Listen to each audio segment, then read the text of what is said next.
Coming up, we talk about the latest updates for Walt Disney World Resort. We also sit down with the brilliant minds over at RetroMagic, discussing their upcoming RetroMagic 2025 event. All that this week on the Theme Park Land podcast.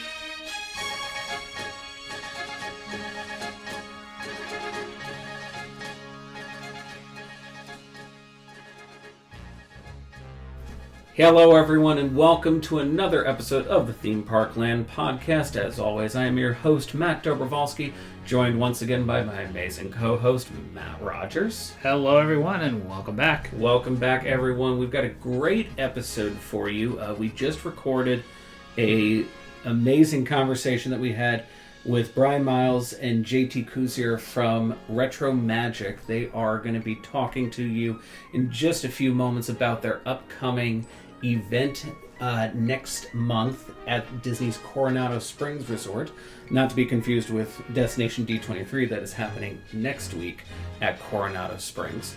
But before we go into that discussion, we have some breaking news today. Right before we were actually recording, Disney announced a couple of updates in terms of the projects coming. The first one that we have an update on is the Zootopia Better Zoogether. I think that's exactly how it's called. Better Together. But it's Zoogether. Zoogether. That's what I think it is. It's a weird name, but it works. Anyway, I'm very interested to see how the show turns out because I have no idea where they're going with this. Yeah, I have no idea either. I'm along for the ride. I'll go to see this. I'm sure it's going to be better than Tough to Be a Bug.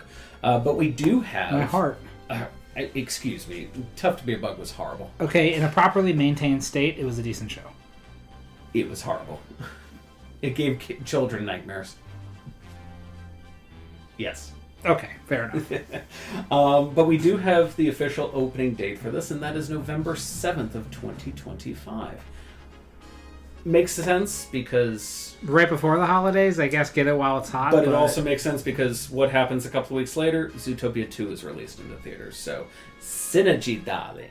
Synergy. Yeah, and I mean, it's good to have something back in operation in that venue. Especially in that park.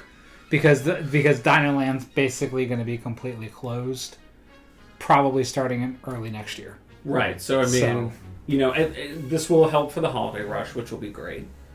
And that's one of the reasons why they're keeping Dinosaur open for a while.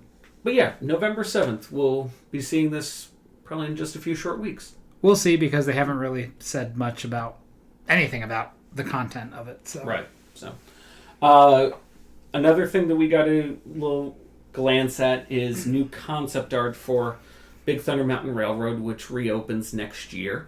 The first lift hill that you go up after departing the load station, it looks like Rainbow Caverns. The Rainbow Caverns! That was what it's always been, is the Rainbow Caverns. But it looks like it's plussed up. Because it looks like they're showing like it's going to be like this projectional effect thing because it looks like it's going to be this beautiful thing, but then all of a sudden it'll get dark and everything. Because I did see with some of this concept art, it looks like when it gets dark, you'll see some bats appear. I was like, oh, okay. We'll see what it is. When it comes to certain concept art, I am a little bit skeptical of what Disney puts out. Just full disclosure, because we've seen in the past what's put out. Let's take a look at what Tiana's looked like first before it actually right. So was released. Again, seeing what they did with Test Track really gives me hope for some of these refurbs like Thunder Mountain, and I mean even it gives me a little bit more hope for what they're going to do to Dinosaur to Indiana Jones, because I still think they did a really good job with Test Track. And I think they're going to do a good job with Big Thunder. It looks like the fact that this thing is basically going to be closed for a full year. I think we're in a good state to see something good happen with this. I don't know what is happening with the rest of the ride. They only showed just going up the lift hill right there. But the big thing that I'm looking forward to is 2 new pieces of concept art that they showed us for Rock and Roller Coaster starring The Muppets. The outside is obviously staying the same with the guitar. The guitar is plussed up, it looks like, with this psychedelic tie-dye kind of color. Electric Mayhem, of course. But more importantly, we got our first look into the pre-show. And the pre-show is... the Electric Mayhem is in the recording studio. They have 2 penguins that are operating the controls. We have Scooter there, and then we have 2 side monitors where it looks like Kermit and Miss Piggy appear there.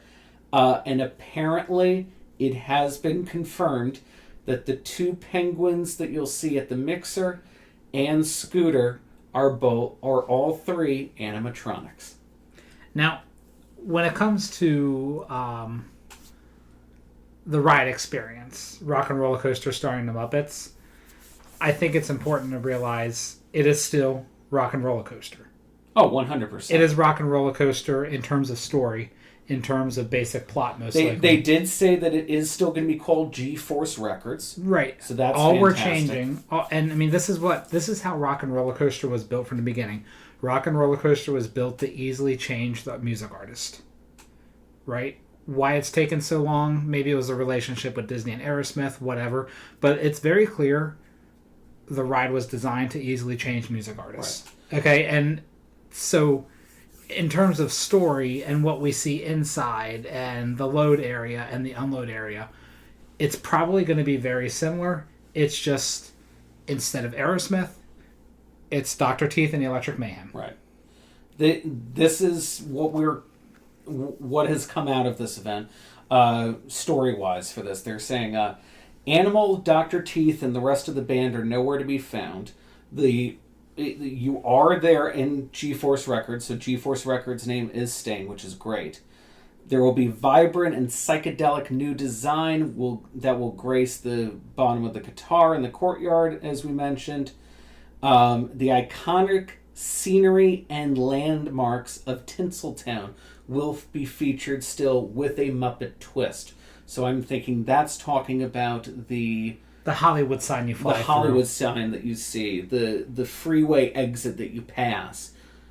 How are we going to Muppetify that, if you will? I feel like things like the Hollywood sign would be the same, but maybe there will be an extra cutout that might be Kermit and Miss Piggy.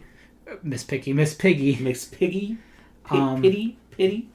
And maybe they're in a car racing us to the concert or something. You know, maybe things like that inside. Right.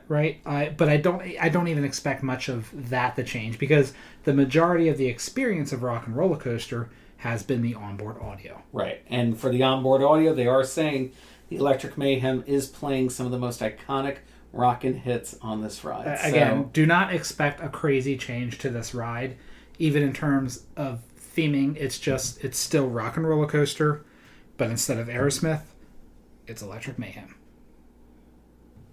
And, other things that I'm seeing here, too. The Electric Mayhem are headlining their biggest Hollywood concert ever. Gee, that sounds like Rock and Roller Coaster a little bit. Yeah, nothing's changing about this ride. Scooter is doing his best to convince the Electric Mayhem to stop jamming and get to their increasingly restless fans. Wow. Not to prove my point or anything. Scooter's being the manager that comes in. And then we board the ride vehicles and find out it will be enough to get the band across town and on stage in time. Oh, literally. It could have been Taylor Swift. It could have been Hannah Montana. It could have been Powerline. It literally could have been anyone. But they chose the Muppets. Any music artist will work for this. Oh, absolutely. Absolutely. So, do we foresee Muppets staying there forever? Who knows? Because, it depends on what they want to try and do with the area. We've talked about in the past the possibility of could they go a Muppet Studios angle on this? Right. And then eventually take the villains show out of there one day when the villains land opens. Bring a version of Muppet Vision back. I don't know. We just got to wait and see. Wait and see, but I think, when you look at Rock and Roller Coaster starring Aerosmith today, the media looks old. It's Steven Tyler from 25 years ago. Wait a minute. I have a great idea. That did alter. Anyway. Great projects that we finally have some decent updates on. But let's move on to our great discussion that we just had with Brian Miles and JT Kuzior of RetroMagic. Their event will be taking place at the end of September at Disney's Coronado Springs Resort. Tickets are still available if you are interested in going. We ourselves are going to hopefully try and make it out there, because what they've talked about with us that you're about to listen to, they've got some really amazing things planned. Some great Disney names: Tony Baxter, Tom K. Morris, Tom Nab, you name it. They're pretty much getting these amazing people coming in. But let us not tell you. Yeah, take a listen to the call. Take a listen to our amazing talk with them, and we'll be back with you again afterwards. So take it away past me. All right, so we are now sitting down with JT Kuzior and Brian Miles. They are part of the RetroMagic team that is going to be putting on RetroMagic 2025 next month over at Coronado Springs Resort. And they're going to be kind of talking to you guys about RetroMagic. This obviously sounds like an amazing event with amazing Imagineers, past and present. And, this is a great event by the sound of it. So, I'd love to hear more from what you guys are planning at this event. Sure. Okay. Brian's going to do the majority of the talking here, because he's the chief wedding planner, as we like to call him. He's working all the details and getting it all going. So I've got detail sheets to write tonight for some of our guests. But yeah. It's great. Thank you, Matt and Matt, for having us. Yeah.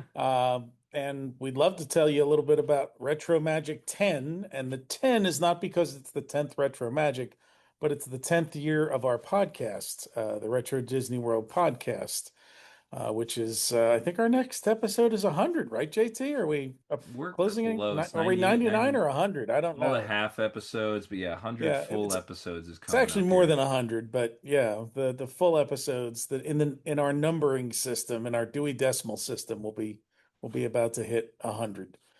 So and anyway, look at us at only episode 9. Oh, you'll catch up before you know it. The final weekend in September 27th, 28th, at the Coronado Springs Resort in Disney.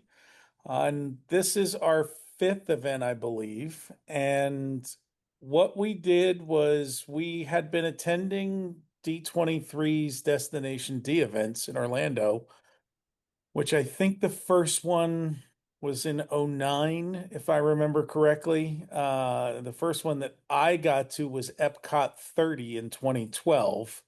But they did a nice job in 2011 for the 40th anniversary of Walt Disney World, and brought Richard Sherman in and brought the Dreamfinder and Figment back on stage, and really were deep dives into park history. And as time has gone on and D23's Orlando events have expanded to include, films and what's happening in the rest of Disney Plus and what's happening in the rest of the Disney Corporation, in addition to doing parks history, we kind of felt like there was a need for park-specific events. And we sat in the audience of, I think it was the 2016 Destination D, and I turned to the boys and I said, I think we could do this. And that became our leap of faith. And so we have now, over the years, learned how to put these things together and made relationships with a lot of retired hands that helped build Walt Disney World from the ground up. And our mission has been to create the kind of an event that we would want to attend and sit in the audience for. And so, what we've done over the years is bring people in and interview them, give presentations, have them up on stage to talk about some of the things that they've created at Walt Disney World, how they did it, answer questions. And then the really unique thing about ours, and the best really kind of way to describe it is it's kind of like a Comic-Con, but instead of the focus being comics and pop culture, it's pretty much just Walt Disney World. And so each of the sessions on stage is what it's built around, but there is a vendor slash VIP room where items from our archive are on display, things that we've collected from the park's history. And that's everything from old brochures to some really, really rare props. And last time we had a whole display of wardrobe stuff from the Barbie at Epcot show, and we had that stuff on display. Some of the costumes. We had the guy who played Ken come and open our show on Billy Saturday morning. Flanagan. Billy Flanagan, yeah, he came on stage and performed. What was it? We've just begun to dream, I think, was his was what he performed with Tammy Tucky. I know we've performed whatever the Epcot opening ceremony number was. That blew me away because you could just tell, like, it's like, first off, you're like, I could never do that, but then you're just like, it's like he's done this before, and then he just showed up with like a jacket that just matched Tammy Tucky's outfit, and we found they didn't even coordinate it. He just opened his closet and said, said, "This "What one, color sequence am I wearing today?" You know. And Honestly, surprised he didn't come in dressed up like Ken. And, you he know, probably would have." well, he would have, except he was going to church because we were on a Sunday morning. And so he came in, performed his opening number, left to go to church, and then came back later. Because what I was about to tell you is after these folks are done on stage, they then will take time during one of our breaks and spend some time in the vendor VIP meet and greet room. And unlike Comic-Con, where every autograph is $20 and a picture is $50, um, this their willingness to meet you and take a picture with you and sign an autograph and answer your questions is gratis. It's just out of the goodness of their heart. So your ticket to our event, which are $185 for 2 days, includes that. And what you get for that is a full day Saturday and a full day Sunday on stage, along with a breakfast buffet on Sunday morning before we start on stage. So right off the bat, it's cheaper than going to the parks for a weekend. it's cheaper than Um, Destination D next week. it Yes. it's right, yeah, that is a little bit cheaper than Yeah, Destination D. That was not on purpose because I think ours were priced before theirs, but yeah. Also, a um, little bit easier to get into too, because Destination D is Oh, something that sold out within what 2 to 3 hours. I think it ended up being. and so they are also moving to Coronado this time for the first Yeah, time. And we had previously we've been at the Contemporary, we've been at the Yacht Club Convention Center. The Contemporary, where we were twice, they were in the same ballroom we were in, and that full ballroom there holds about 1,200 people. right. Coronado, the full ballroom can hold a lot more than that, and they are taking the biggest ballroom that is there. So that, bravo to D23 team and Steve Vagnini and the archives and all the folks out there that work and put that event on, because it's awesome to just be able to announce your event and immediately have it paid for. Know exactly the budget you're working with because, hey, all of our tickets sold out right away, so we know Yep. exactly what the budget is. For us, it's a little bit more of a moving target. We have like, oh, well, here's how many we have to sell so that JT can still go to, like, stay in his home and not lose his home. And then there's oh, great, we can feed people now. We've sold enough tickets to feed people. And then you get to And that magic number and you say, "Ooh, maybe we could get Josh tomorrow to come out now." I don't know about getting Josh tomorrow. We did try to get Michael Eisner once, and they quoted us Really? a $250,000 speaking fee. But Oh, there was no guarantee that he would accept it. yeah. So we I'll were tell like, you well, this, when I was working for Ron Logan back in the day, he had Michael Eisner on speed dial, mind you. Okay? He could call him up in a split second, and he was trying to get him to come out to UCF to talk. Ah. Never would. no, Never would. he Say him really. and Dick Nunes as well. You're exactly right. Those are the two people that have held fast and hard to. There were a few interviews that Michael Eisner did. He had his own interview chat show on, I think it was CNBC, for about a year Oh, that's after he right. left as CEO of Disney, where he would interview other celebrities. Um, about their experience in the business and things like that. And so in some of that, you would get back and forth conversations where he'd tell a little bit about, my experience at Disney or this, that, but he has never really written a book where it's been a memoir. And he just doesn't give interviews. So there are little sprinkles of things out there. If you ever want to pick up a book by what's the guy's name? It was about creative artists agency. It was written about 6 or 7 years ago. And well, if only I could just Google right now and tell you exactly what it's called. I There's know not he a also lot. wrote the Work in Progress book, He because I have did a write copy of that. that. He did write that, and he wrote the book about camp. He's written a bunch of them. Jim Miller wrote Powerhouse, The Untold Story of Hollywood's Creative Artist Agency. And how that ties in is Creative Artist Agency, CAA, was the biggest talent firm in Hollywood in the 70s, 80s, 90s. Michael Ovitz founded it. Michael Ovitz was Michael Eisner's guy. He brought him in to be president of the Disney company when they got rid of Katzenberg. And of course, it was a spectacular failure and he was gone within 15 months or whatever. But Jim Miller actually did get to talk to Michael Eisner for the book. So you won't read it anywhere else. Like it's tiny, 3 or 4 pages. But if you want to kind of get a peek, like, oh, what would it be like if we really got to talk to Michael Eisner? Um, that's a good book to pick up and just kind of get a little bit of the background on some of what goes on there There Well, was like and you that what one that time said, he would be showed up on like. the Imagineering story as well. Oh yeah, Yes. yeah. Yeah. Nunes So, was the same way. We tried to get him a few times, send him, letters, emails, everything. And we actually, all four of us that host the podcast had a conversation with him in yes, different times. JT on the phone, me, I missed the phone call. I had sent him a letter. He called me. I was on like a 2-day vacation and he left a voicemail for me at my office. And it was like, I was just hoping to speak to you, but since I missed you, thanks for the letter and, goodbye. And I was like, there was no, hey, give me a call back. literally, I Hey, just answered an unknown number.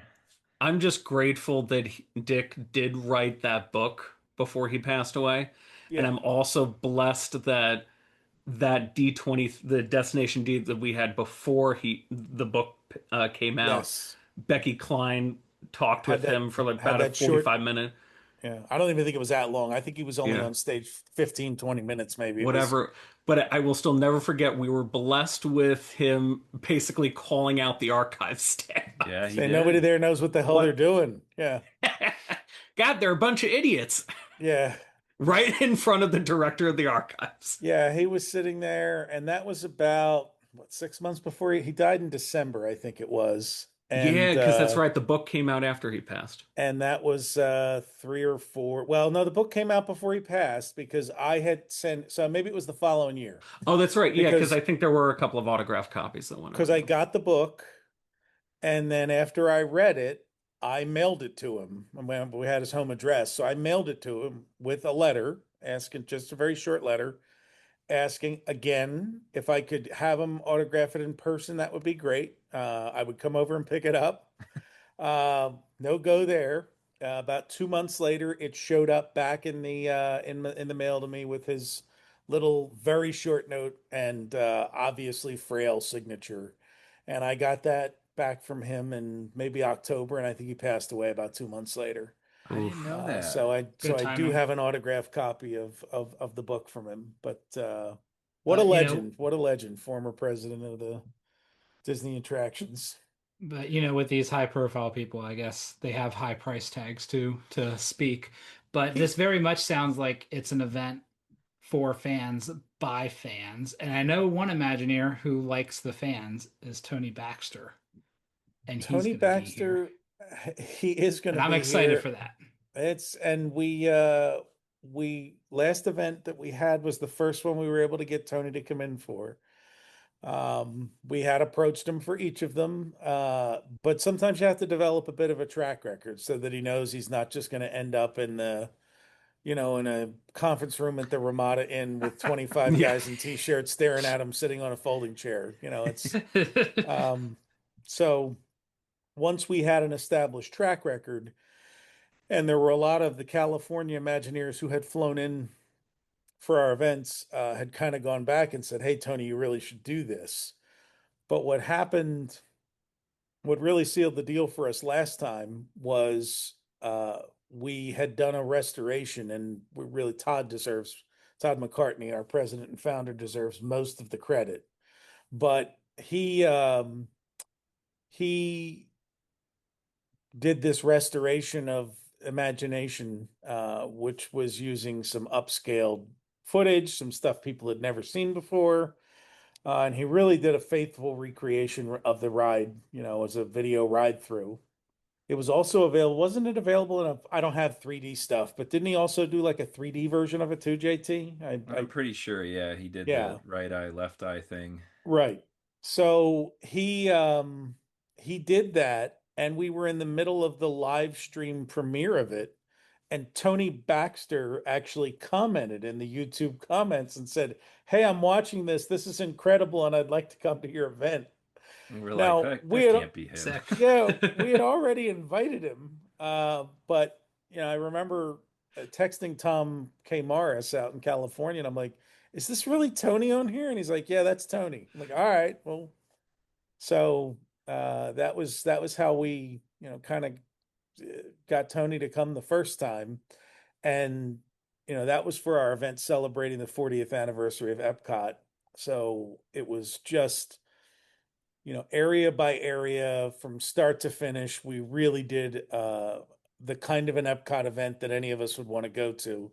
And it was great because when Tony wasn't on stage, when the other people who were part of these panels weren't on stage, they stayed glued to their seats in the audience. They didn't like get up and leave. The Imagineers wanted to hear the other Imagineers' story and remember, what it was like to build this thing. And we got some really, really nice tributes from them at the end, for just kind of how many memories it brought back. But yeah, so Tony did the Imagination Pavilion primarily last time. That's what his panel was about. This time, what Tony's doing is an Ask Me Anything segment. And what we do is we have a voicemail line, and we've told people that they can either email us or call and leave a recorded voicemail asking Tony Baxter their question. And we'll select from however many the best ones that we get and the ones he's most interested in answering. And we'll play those recordings and ask him those questions live on stage while he's there. And then he will end his session up there by talking about his early work on Epcot, because his original pavilion assigned was what became the Living Seas Pavilion. It was the Seas Pavilion. So that was the first design that he did. Then he moved over to the land, and they didn't like his focus on agriculture in the land. And so eventually he got moved to Imagination and Kodak, thank God, and created probably Epcot's most iconic opening opening year attraction, since Horizons didn't open until the following Opening-ish. year. Yeah. Yeah, they got it open. I think it was about March, after about 5 months after Epcot opened, it finally finished it. But anyway, yeah, Tony's great. And then afterwards, Tony stayed. He didn't do autographs. I mean, obviously, if you ran into him in the hall, he'd sign an autograph or something. But he didn't set himself up at the table until that last panel was done. And I will tell you, probably, what'd you say, JT, 150, maybe 175 people lined up. It was so And long, yeah. Tony and that team of Imagineers, as we were breaking down the room, as we were closing up the ballroom, He stayed there, met every last person, signed every last autograph, took every last picture, just extremely gracious. And so we're excited that Tony's coming back. So he's going to be with us. Any questions about Tony before we talk about What just what it must be, what the feeling must be to realize you're a legacy Imagineer like Tony Baxter, Bob Gurr, I, Mark I Davis. It's got to be a surreal feeling for those people. there it is we because we I guess Tony was probably the one that, because he was a second generation Imagineer, he was trained by the men who built Disneyland, um, and women. Uh, he is probably the one that was more aware of what he was doing and how monumental it was and how lucky he was. Whereas, Bob Gurr, Rolly Crump, Mark Davis, They're that first Claude Coates, generation. Right. that Exitencio, those guys, like it was their job. It was just their job. It was they were blazing new paths and trying new things, but every day it was work. I'm not saying that they didn't enjoy it and didn't, have a fun at it, but it was, they didn't know they were doing something that was going to be iconic and legendary. And that's one of the most interesting things about and I don't want to call them lesser, I'll call them lesser known people when Mm-hmm. we invite these folks that worked in the warehouse or worked in, Well, tell them about Norm. yeah, Remember Norma Norm? Nuyé is a great example. So we had Norma Nuyé in for our Epcot 40, not Epcot 40, It for was just our Retro Magic. 2022 event that Yeah. we had celebrating the 50th year of Walt Disney World. And Norm's main contribution, like the main interest, was that he had designed the pavilion logos that they used all throughout Epcot for the World of Motion and the Seas Pavilion and the Imagination Pavilion and Epcot, the interconnecting circles that make up the Epcot logo. Right. All of that was Norm. Plus, we learned after we had invited him to come and talk about the logos that he was also the one that did the crystal fountain out front as you come in to the Oh, park. That was his design. That for years, for decades, everybody just credited that to John Hench. And it wasn't until we were having a conversation with Norm, I was like, "Oh no, no, I did that." And he's like, John Hench saw it and liked it and said, "Okay, this is what we'll do." And so that was all Norm Inouye. Norm was at the time probably very late 70s, and uh, we invited him, and he replied and decided, yes, I would like to come. I don't know why you want to talk to me, but I'm more than happy to come. So he brought his wife, and his family was coming in later that week. He was having his grandkids and his kids and all to see Walt Disney World for the first time with him. And even before he got on stage, although we did schedule him fairly early in the morning, people were coming up to him and asking him to sign things. And then when he got off stage, after spending 45 minutes up there with Hal Bowers and talking about how he designed the hood for, what was it, the Trans Am or the Firebird? He did the early Trans Am bird, not the The Burt Screaming Reynolds one, Chicken, but yeah, yeah. the big chicken for GM. He worked for GM. Yeah. And so when you start talking to him and he's telling you of going through each design and telling you kind of what he was thinking as an artist, he came off that stage and it would be like Taylor Swift walking into a restaurant now. Like he was inundated with people to the point where he had to take a break, like because his hand was getting His tired. his wife was coming up to us expressing concern, like, Yeah. and while she's taking pictures because she couldn't believe the She mob around him. she was just like, at home he's just a regular guy and here he's a celebrity. I mean, people were like And whipping up tattoos, showing him, "Look, I have all yeah, your look, I artwork have on your my arm," and he was That's like, wild. "Why?" why? Yeah. But I it was mean, super Just the cool. job. Yeah, it I, just I took feel this. like that's so many unique people out there because Yep. you don't know that this person did this, and then it's like, oh my God, you created this design. I love you for that. One person that kind of reminds me of that, Tanya Norris from the Imagineer that designed the carpet wall for Haunted Mansion. Yes. Nobody Uh, would ever think that this woman designed this, and then as soon as you say, "Oh, I designed this," they're going to go gaga over you. yeah, and she was one of Tom Morris's finds. She had been forgotten to history for the most part. And when Tom Morris was working on this book that I think is finally going to come out next year, I know he's been getting like final edits from Disney on it, but he is attempting to create a complete chronology of everyone who worked for Imagineering from its inception up to I think the opening of Walt Disney World. But it might just be to like the World's Fair. I don't remember the snapshot, but it's that first 10, 15 years Hey, we're going trying to to need just that book. yeah, well, no, it's coming and he's been working on it for I mean, I think about 10 years since he retired. Wow. And he'll be at our event coming up on stage to tell us we're saying 10 things, but we don't know how many it'll actually be. But I said, Tom, what do you want to talk about this time? And he said, well, how about 10 things I found out that nobody knows about Walt Disney World while I was researching other things? And Sure.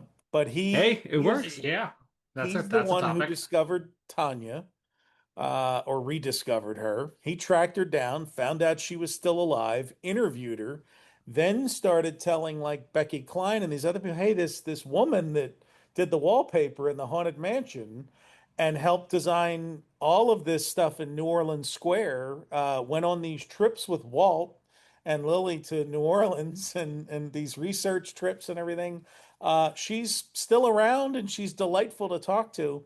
And now, since the Haunted Mansion's 50th anniversary in 2019, which was kind of her big coming out, um, she's, for the last 6 years, she's been a mainstay on the Disney history circuit, and she's been great, because she's got these firsthand stories. We're down to very, very few people left who work directly with Walt, Very true. Right. especially on stuff in the parks. And It's like and we've Tom Nabby. lost. We'll have Tom Nabby there. He's one. Yeah, yeah. Tom Nabby, who is never we've had Tom Nabby at every Retro Magic so Yep. far. I think the big name that originally worked with Walt going around is in fact Bob Gurr. Yeah. Yes, He's like any Disney fan who really knows Imagineering knows who he is, and he's still kicking. He's got amazing stories. Hey, yeah, yeah, he's Bob. definitely still kicking. Never raced that man up a flight of stairs, I'll tell you that much. Yeah, at 93, I think now Bob is trucking along. He'll actually be in Orlando the weekend of our event. He'll be at another event down the road He's that doing his own weekend, event. but we I yes, and saw he's got that. he's got his own event the Thursday before our stuff, so it doesn't conflict. But If I people are already going to knowing be around and committing to that weekend, might as well do both. That's knowing true. knowing knowing Bob, I wouldn't be surprised if we see him at some point over the weekend. So, He just pops on in uh, and like, but hey. he He's knows always he's got a got it. seat. Yep. He knows there's an open door for him to come in and just suck all the attention in the room directly away from everyone else and onto himself. That will be the Taylor Swift moment. Yeah. Yes, That will yes. be the Taylor Swift Yep. moment. So Bob is old. He knows he's welcome. We have chatted with him, and maybe he'll end up making an appearance at some point that weekend. But we don't have him scheduled on stage this time. But One. I do want to tell you, we are reuniting the team that built the Living Seas Pavilion, and they were the one Wow. team we could not put together for our Epcot 40 event because Tim Delaney, who is based in California, he had a conflict and couldn't make it. So he and Kim Murphy were the tag team that really helped put that whole pavilion together. Kim Murphy spent about 40 years, 35, 40 years with Disney as their main wildlife and environmental guy. So anything that had wildlife in it up until Animal Kingdom, Kim Murphy was their guy. And we're very excited to ask him about their attempt to put live fish in Stormalong Bay Yes. at the yacht club. That did not go well, but he is responsible for the live sharks that were at Typhoon Lagoon for a time, and obviously the Living Seas Pavilion. And he personally went and collected a bunch of the fish that ended up in the aquarium at the Living Seas. They'd go on trips into the Keys and go scuba diving and collect the fish. So Wow. yeah, really interesting. Very, very interesting. So he is he is coming, and they're going to be doing their Living Seas panel. Tim Delaney also was the lead on the Not Built Space Pavilion, which eventually became Horizons, which eventually became Mission Space. But he had a lot of concepts in the 70s that he had done up for the Space Pavilion. So I don't think we've quite figured out where that's going to fit into the time on stage, but We'll get it. we inevitably get to it. So the Living Seas panel is going to be there. We're also excited this time to bring back Russell Brower, and Russell was there at our last event and had the. We were fortunate to have him, but he had the misfortune of being up there for the Imagination Pavilion because he had done some of the digital music and effects that were in the Image Works, and so he's up on stage while Tony Baxter and Tom Morris and somebody else was up there, all talking about building Journey into Imagination and this amazing attraction. And Russell ended up mostly listening during Yeah, he that did. time up there. There wasn't much chance for him to speak, so we said, hey, he mentioned in passing that he had also done the Interventions 94 loop that Ooh. everybody exactly. That was the reaction of the audience. So we said to him, "Hey, you need to come back and just talk about the Interventions 94 loop and some of the other park music that you've done."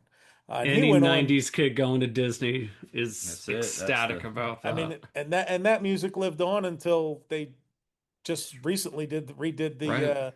the pavilion. So Russell's coming, and if you don't know him from any of that stuff, and you're into video games, he did the music for World of Warcraft and Diablo 3 and StarCraft 2, Oh and wow.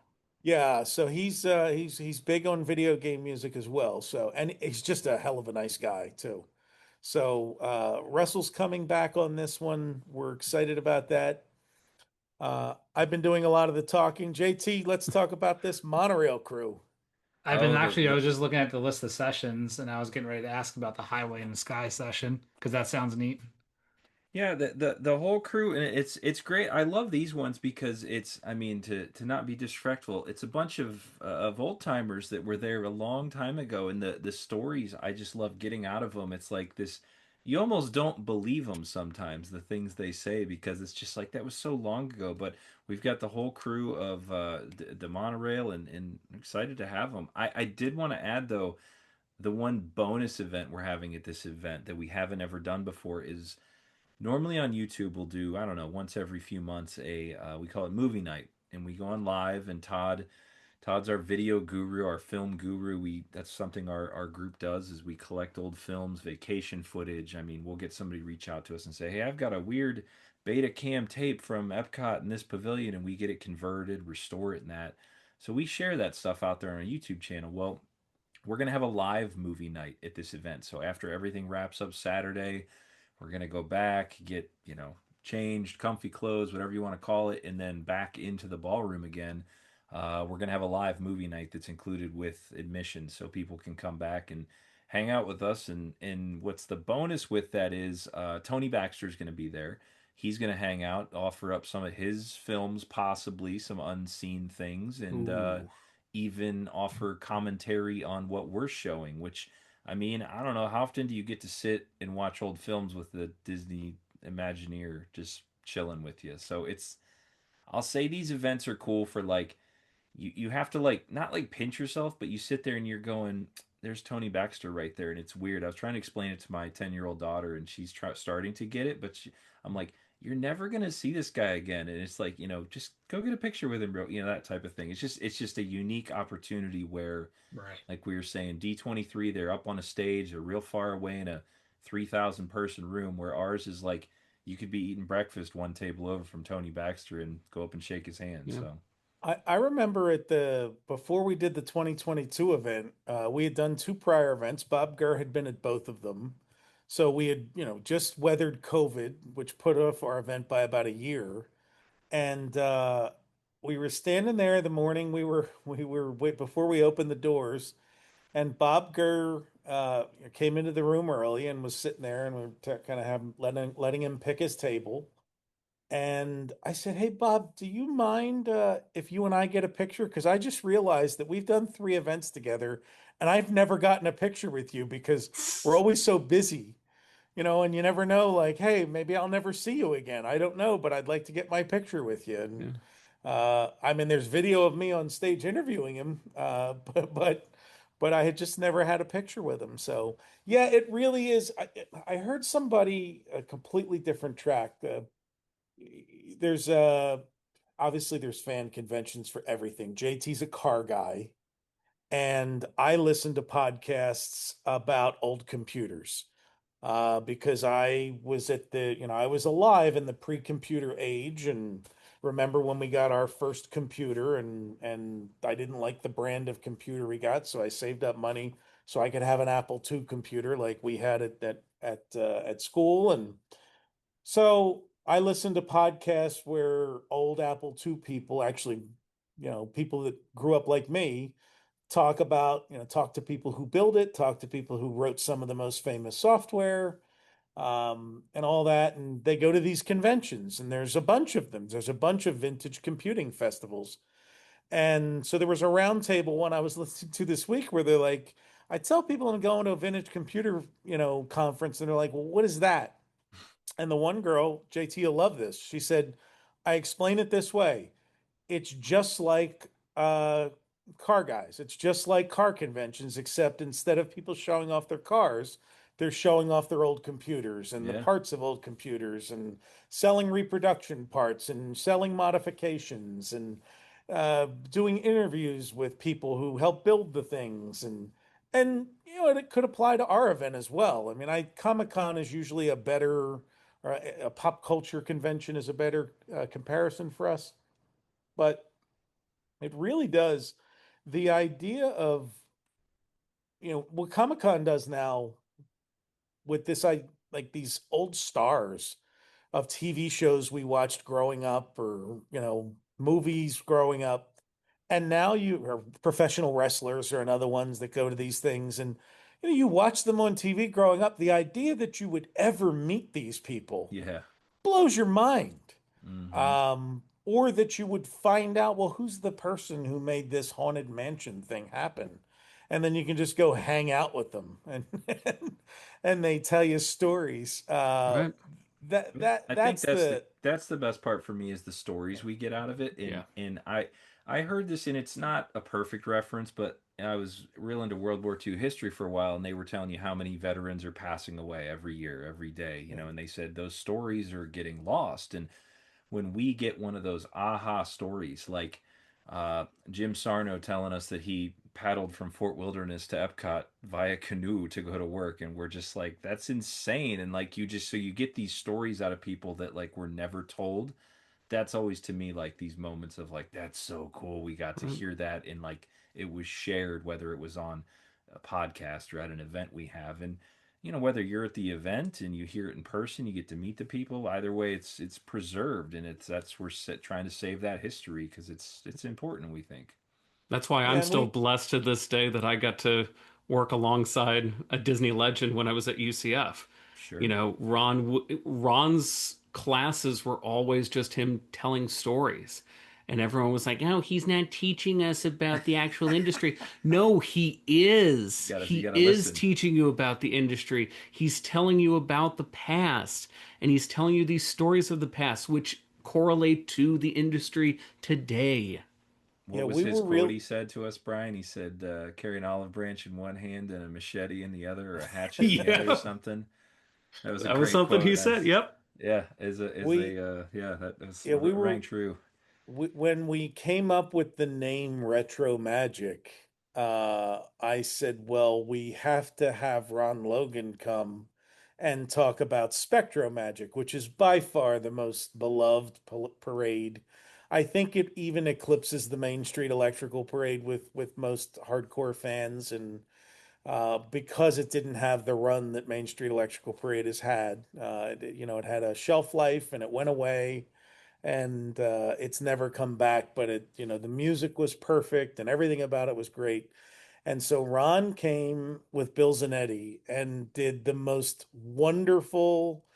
It was like a class. He had 45 minutes up there at the podium, and he taught us all about, the failed projects that led to the success that was SpectroMagic. And He probably talked about light magic a little bit there he too. talked about light magic. He talked about Jane Eisner, the CEO, Michael Eisner's wife, the minute that parade ended, coming up to him, telling him what a disgrace it was.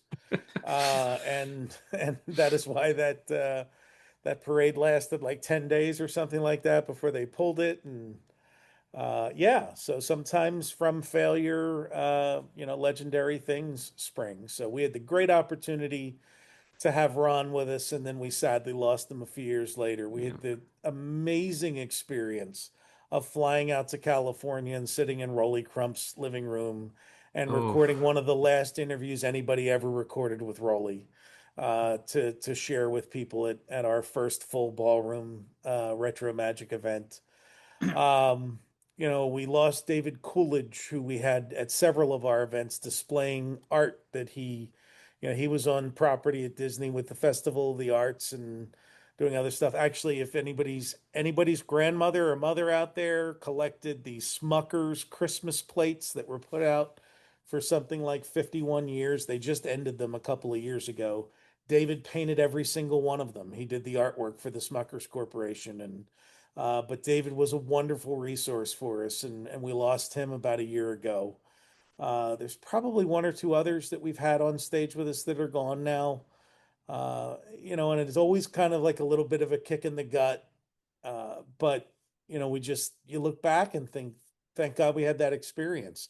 And so now so much of it is a race against time, because you never know when you might lose one of these folks. Right. And, so we kind of have prioritized trying to get folks in here who are, still able to travel, because a lot of these people live in California. And Tom Nabby's been a great help, Disney legend Tom Nabby, who's based in Florida, and he kind of is the unofficial like president of the Alumni Association of Old Hand Imagineers in Florida. They have a monthly breakfast or lunch or whatever it is. And so he's always good to round up old executives and leads and people we might not know so well. So he's managed to put the monorail crew together, that because Tom opened the monorails at Walt Disney World in 1971. So he's bringing four folks who were on that opening day crew with the monorails. And then he also helped put together a group of executives, that weren't necessarily executives the day the park opened, but four other people who had distinguished careers with Disney. And we always end up walking away from those panels with great stories. Mm-hmm. So we're looking forward to those. In between that, I don't want to neglect to mention Chris Runco, who was the lead on Typhoon Lagoon, making Typhoon Lagoon happen. And throughout the 80s and early 90s, if there was a robot in the parks, Chris is probably the guy that put it together. So in addition to Gyro and Jero, who were from the GE Pavilion and Horizons and would meet and greet guests out front, he also did RX-24, who was the Star Tours robot, and just a bunch of different like funny attractions. He also did some concept design and art direction for some of Animal Kingdom's spaces like Harambe Trail, Harambe Village, and the Pang. I never pronounce it right. The Forest Trail. Pangani Forest Exploration Trail. Now known as Yes. Gorilla Falls Exploration Trail, because I think Correct. nobody could pronounce it correctly. Yeah. Well, I'm going to give him his due. Hey, he designed that space nobody can pronounce. Exactly. But there you go. yes, so he's coming in, and that's going to be a lot of fun because Gyro and Jero forgotten robots, Yeah, and they it's a whole deserve thing their in due. itself. They Well, deserve their due. we're also having our buddy who's always there, Ted Linhart. Ted, If you guys have not seen or heard of what he does, he runs DisneyDocs.net. His mission is to collect any paper or manual or brochure or script related to Disney World, Disneyland, and he scans it, lovingly puts it online for everybody. And what's cool is he brings this stuff to the event. So he'll tell you his latest acquisitions on stage, and then throughout the weekend, you can go just leaf through an old monorail manual, or you can look at the maintenance schedule on the Star Jets. or It's some memo that Walt Disney signed, and yeah, it's like I remember one event he had something that Bob Gurr helped design, and it was like the manual for it. And he opens it up and he goes, Bob, sign right here, and Bob Gurr signs it, and I'm going, is that good for the value or worse for the because you're but I'm like, I guess it's probably fine Bob Gurr signing it. He designed it, so yeah. that's a great thing to have happen. But it's super cool. He lets you just without a drink leaf through all this stuff and sit there and look at it all. So There's one document because I've explored this website thoroughly because I'm a very big tech nerd when it comes to theme okay. park technology. Um, but there's a document on there. It's an Epcot daily operational report that they would like send to the park executives. It was just a recap of like all the downtimes that occurred for the attractions throughout the day and operations things. But I remember Universe of Energy in this report, it was literally 45 minutes 101, 3 minutes 102, 2 hours 101. And it was like in the first few preview days of Epcot, but it was like a report for like the week, and that was its entire week. So it was just kind of interesting seeing because, like when you think of Universe of Energy or you think of like Grand Fiesta Tour or Living with the Land, those ride systems today are old and they're simple, but back then, Universe of Energy was cutting edge technology. Oh Getting yeah. it to be reliable was a real challenge. So it just gives you a little bit of insight to that.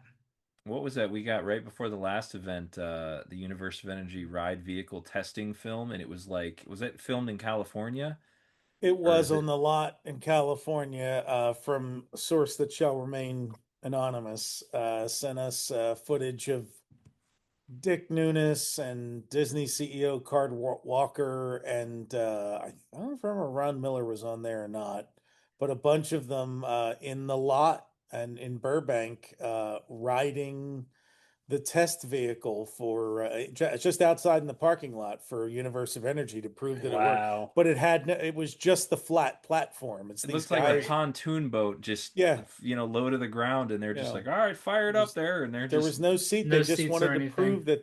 that whatever it is, half-inch guide wire would actually work, and that the thing, would move the way it was supposed to move. And That's wild. yeah, so they were testing the control system. I mean, you got to test it.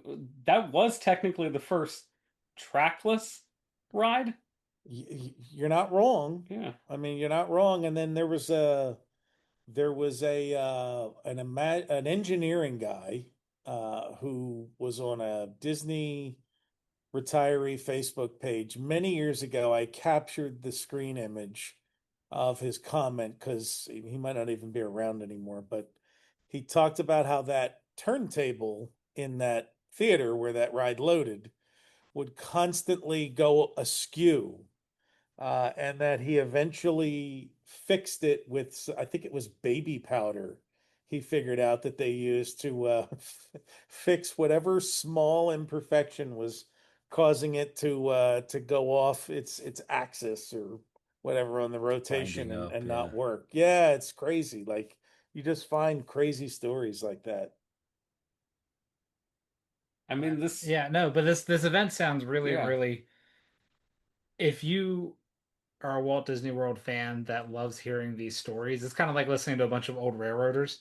Yes. Yeah, but it's definitely an event that I think people would want to check out. I think it's at a great price point too for Oh, yeah. the people you're going to see. I mean, there's people, like Tony Baxter, these other Imagineers, that might not be as well known, but they're going to be there. They're going to have stories to share. It's going to be a lot of insight, a lot of cool things to see.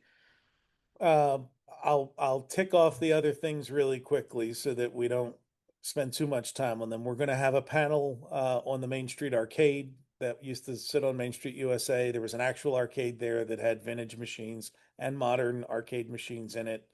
The Lake Buena Vista Village, both the shopping district that became what is now Disney Springs and the original townhomes that were built down there that are now, the space where Saratoga Springs occupies.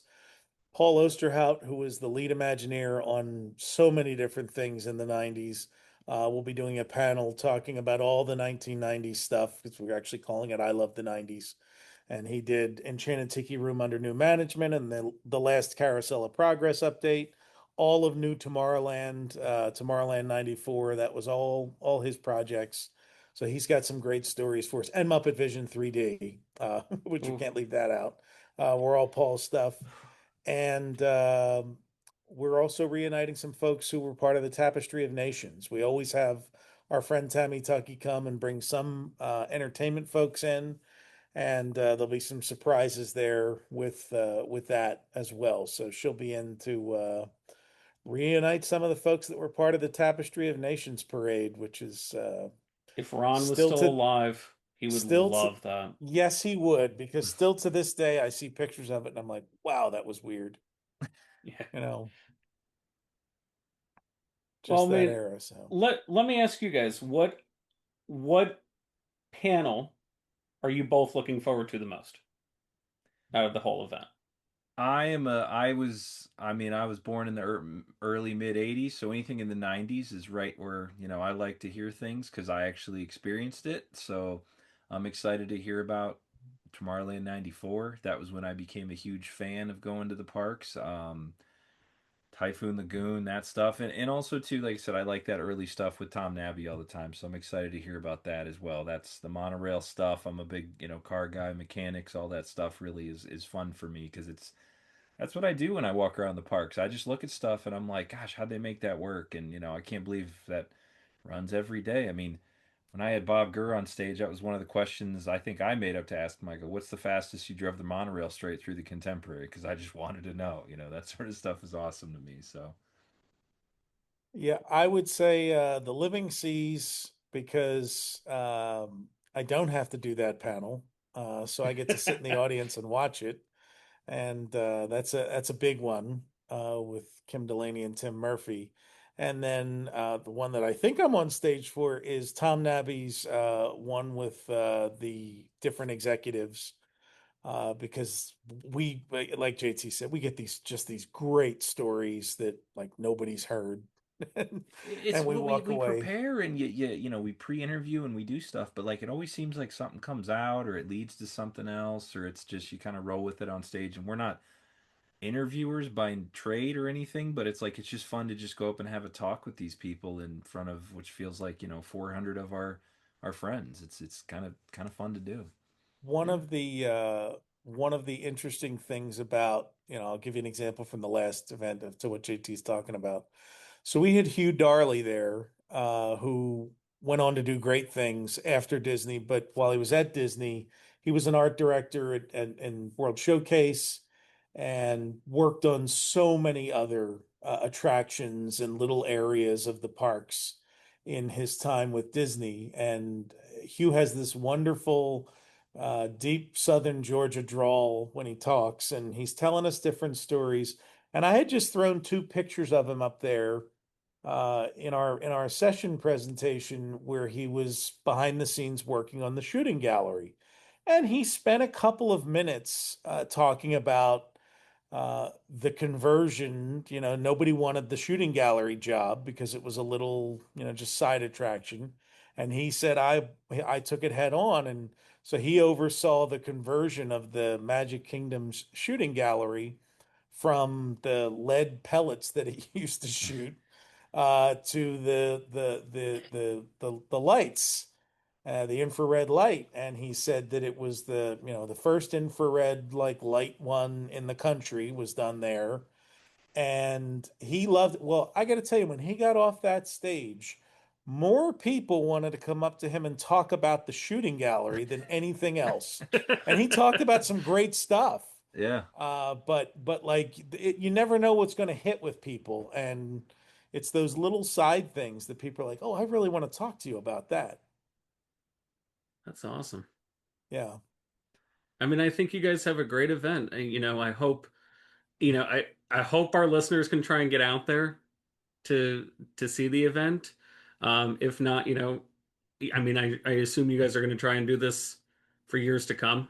It sounds like. That's the plan. They're not easy to do. Yeah. And as I always tell people, JT at the beginning of this said I was the chief wedding planner. Because that's my analogy all the time. I said it's like planning a wedding for 500 of your closest friends.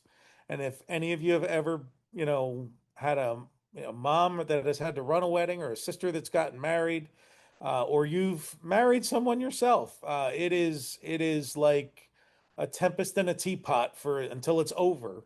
And then when it's over, you're just like, oh, you're exhausted. And so we go through this process where, it's figuring out who's on the seating chart and when this person's on stage, and somebody's got a problem with their ticket, and we need a $45,000 deposit over here, and who's going to do the AV, and somebody needs a ride, and all of that happens the same time we're trying to put the program together. We give away killer gifts. Like that's the other thing. Like we design these very, very cool things.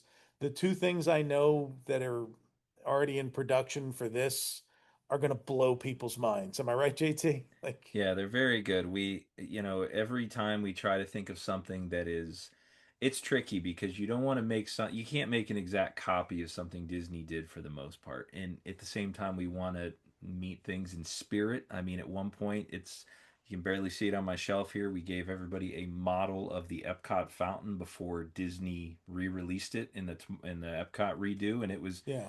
it was a huge deal to get that done. I mean, Disney said we could do that as long as we didn't put Disney logos on it, because at that time they didn't. The lady was like, "Yeah, I don't even know what that is." So cool. But it's like we try to do something extra special for the guests. Like as we're talking about this, I always think like we're under promising and over delivering. That's usually what we try to do, because we got a month here until the event, and something always extra seems to come up. Somebody gets extra motivated, Todd decides to add a little zing to something, and it just makes it all the better than we thought it would be at this point. So it's a neat event. It's a fun weekend though, for sure. So It's a lot of stress leading up to it. It's a stress and fun while it's happening. And then when it's over, there's a sense of, I can't believe we did that. It's a relief. And then we don't talk to each other for like 3 weeks because we've been, it's like we've escaped the Happy to jungle, and now be we're spending time alone with in our each other's families. separate spaces. Yeah. yep. We've been away, far away from from each other. we've been And then rescued 3 from weeks the later, plane all right, let's crash. start planning the next one. Yep, plan the next one. Yeah, we've been rescued from the plane crash site after 3 months in the jungle, and now we just want to spend some time with our families before we reunite with each other. So There you go. that's how it works. Well, we definitely appreciate you But guys yeah, putting if this on. anybody's yeah, if you guys are interested, or any listeners, retromagic.net is the website with all the info. Tickets are still on sale. I think we might have one or two There preferred is seat. one preferred seat yet that gets you in the front Ooh. part of the room. Yeah, and then the rest A are single general preferred admission. seat left, and then the rest are general admission. Yep, and Everything it's we talked about's included too. So yeah. That's There is no awesome. such thing as a bad seat in the house. It's a great time. Hal Bowers has some custom cocktails lined up, and T-shirts are on sale. yep. It's a whole thing. It's a whole It's a whole juggernaut of an thing. event. Yep. Definitely take part if you can get out there. Yeah, absolutely. Brian, Are you JT, guys thank you coming? guys. Are you able? We're gonna try. We're gonna try. I know Okay. work is, because this is only part time for us. Yes, the podcast is not Yeah. full time yet. Yeah. So If we can Sure. make it out there, if I can give away a shift, I will be there. I will All right. definitely. Well, All let right. us know. We'd love to meet you guys in person. Yeah. absolutely. Brian, JT, thank you guys so much. Guys, if you're on the fence about it, go to RetroMagic. Sounds like it's gonna be a lot of fun. Definitely. Thanks, Thank you. guys.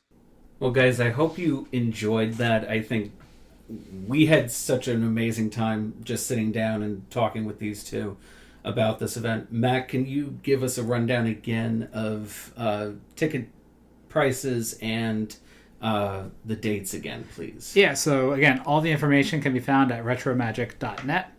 The event is September 26th to the 28th at Coronado Springs Resort here at Walt Disney World. And tickets start at... I know Brian was saying they have one preferred seat left. One preferred seat. The preferred seating is $250. That's for both days. But if you want to be right up there, right up at the stage. If you're that lucky person to get that last seat. But general admission is $185. Which, in all honesty, we were talking about it. It's not a bad price compared and there's to going what to be D23 some is. Really interesting people and just a lot of neat things to see at this event. So, again, it looks like it's an event for fans, by fans. Yep. And with guest stars and Imagineers that are also fans. Right. Of Disney. So, guys, it sounds neat. Definitely go check this event out if you can make it down here for it. If you're here and you can make it, definitely go check out RetroMagic. It sounds like it's going to be an amazing event. With that being said, we're kind of wrapping up here. Next week we will have an episode, but it'll kind of be a quick one because the following week, so that'll be the week of September 3rd, right? If I'm doing my dates right. Well, next week is our Horror Nights premium event. Well, but we're recording before that. So then the episode That's after what I'm that saying. The will episode be our Horror Nights review. Yes. I'm not really sure what we're talking about next week. We haven't really figured that out. But 2 weeks from now, is our big talk about Horror Nights. Halloween Horror Nights is back, and we cannot be more excited, as we've said on previous episodes, that we are going to that premium night event once again. We should get some interesting views of Hollywood Rip Ride Rocket demolition, too. Honestly, I'm so glad that that's which they have wasted no time within 48 hours of it closing, giving its last rides. It is being torn apart as we speak. I'll be there with the bulldozer if I have to. I'll help them. Guys, thank you all again for listening. And as always, check us out on social media. And be sure to keep following us and give us feedback, as always. And I just want to take a moment to acknowledge. So we started doing ads in the podcast just to help out because we're doing this with our own money. But we understand on the last episode, the ad experience was pretty bad. Right. So hopefully what we're doing now is we're doing ads at the beginning of the episode and at the end of the episode. We will not be doing ads throughout the episode. Maybe in the future that will change and we will record the ads if we can find some sponsors, but we just want to make sure we give you guys a good listening experience. Right. And we know that we didn't quite live up to that the last episode. I do apologize because I will take full blame for that because it gave me the option to put the ads on there. I said, okay, why not? And I did not realize that I hit the button that apparently said automatic mid-show. And clearly automatic meant, let's cut people off as they're talking instead of just giving me the ability to put that in there. We are going to have a quick ad played at the beginning of the episodes and at the very end of the episodes. But we do thank you for giving us that feedback and letting us know, and we'll make those corrections. So again, guys, thanks for tuning in, and we'll see you again next time. So long, everyone.